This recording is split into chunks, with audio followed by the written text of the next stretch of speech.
Hello everyone, আমার নতুন একটি ভিডিওতে সবাইকে অনেক অনেক ভালোবাসা। আশা করছি সবাই ভালো আছো।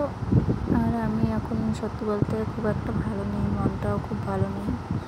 হঠাৎই বাড়ি আসতে হলো আমাদের, কারণ হঠাৎ করে একটা খবর পেলাম। খবরটা হলো যে আমার দাদু মারা গেছে। আমরা এখন আসতাম না। আর দুটো কষ্ট মনের মধ্যে, এক ওর পাপাকে ছেড়ে আসতে হলো, আর এক দাদু মারা গেছে। মানে মনটা সত্যি খুব খারাপ।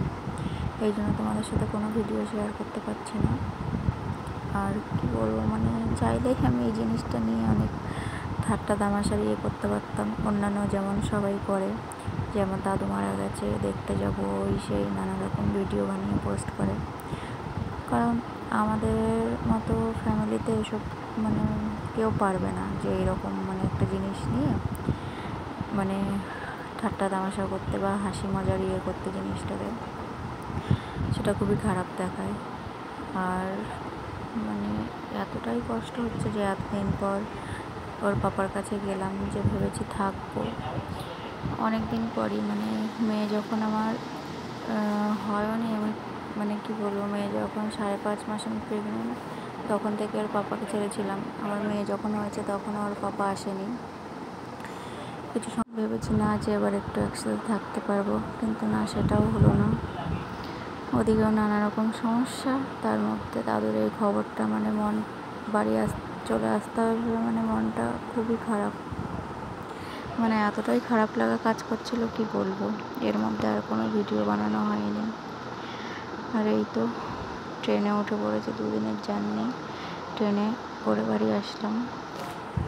আর আমার মেয়েটাও ওর পাপাকে ছেড়ে থাকতে চায় না, মানে খুবই কষ্ট পায়। ওর বাবা যেদিন নাইট ডিউটিতে যায় সেদিনই খুব ইয়ে করে, জ্বালায়, ঘুমাতেই চায় না ওর পাপাকে ছাড়া। আর এখন আমি ওকে একা একা কী করে সামলাবো সেটাই ভাবছি। আর আমিও মানে ভালো লাগে না আমারও একা একা থাকতে, তারপরেও কী করবো, থাকতে হবে। আর দাদুর খবরটা শুনে মানে এতটাই খারাপ লাগছে, মানে ভাবছি যে আর দাদুর নাম্বার দিয়ে ফোন আসবে না। হয়তো ফোন আসবে, ঠাকুমা ফোন করবে, কিন্তু ওই নাম্বার দিয়ে দাদু আর ফোন করবে না। বলবে না যে কবে আসবি, আয় ঘুরে যা। মানে এসব ভাবলেই খুব খারাপ লাগছে যে বাড়ি যাব, দাদুকে আর দেখতে পাবো না। মানে এখনও পর্যন্ত বাড়ি গেলে ছোটোর থেকে ছোটো কোনো খাবার আনলে সেটা এখনও পর্যন্ত দিয়ে থুয়ে তারপর গিয়ে খাবে। মানে কথা বলতে গিয়ে আমার খুবই কষ্ট হচ্ছে, এই জন্যে আমি কোনো ভিডিও পোস্ট করছি না। মনটা সত্যি একদম ভালো নেই। আর আমার বাবার শরীরটাও খুব একটা ভালো না। বাবা ব্রেন টিউমারের অপারেশন করিয়ে এনেছি, তারপর থেকেই প্যারালাইসিস হয়ে পড়ে আছে আজকে 2 বছর। বাবার শরীরও খুব একটা ভালো না, 2 দিন পর পরই খারাপ, ভালো যায় না। তার মধ্যে দাদুটার হয়ে গেল, মানে মনটা এতটাই খারাপ হয়ে গেছে, কোনো কিছুই ভালো লাগছে না। আর আরেক দিকের কষ্ট তো আছেই, জানি না আর কতদিন এইভাবে কষ্ট করতে হবে, দেখি ভগবান কি করে।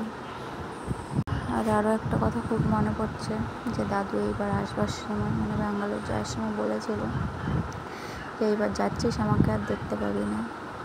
সেই কথাটাই সত্যি হলো। সেইটা ভেবে আরও খুবই খারাপ লাগছে যে শেষ দেখাটাও দেখতে পেলাম না। আর কি বলবো, মানে কথা আটকে যাচ্ছে, এতটাই খারাপ লাগছে, খুবই কষ্ট হচ্ছে দাদুর কথা ভেবে। মানে কি বলবো, কোনো ভাষা খুঁজে পাচ্ছি না, এতটাই খারাপ লাগছে। অনেকে হয়তো ভাববে যে তাহলে এখানে এসে ন্যাকামো করে বলবার কি দরকার, কিন্তু না, এই কদিন ধরে তোমাদের সাথে কিছু কিছু শেয়ার করছি তো জীবনের কিছু ঘটনা, এই জন্য এটাও শেয়ার করলাম। কিন্তু ওই যে সব ছবি টবি নিয়ে, ভিডিও নিয়ে মজা ঠাট্টা তামাশা করা, ওসব করতে পারবো না। তাই ওসব কিছু করিনি। একটু স্বাভাবিক হলে সব কিছু আবার ভালো মতো ভিডিও পোস্ট করবো তোমাদের সাথে। টাটা।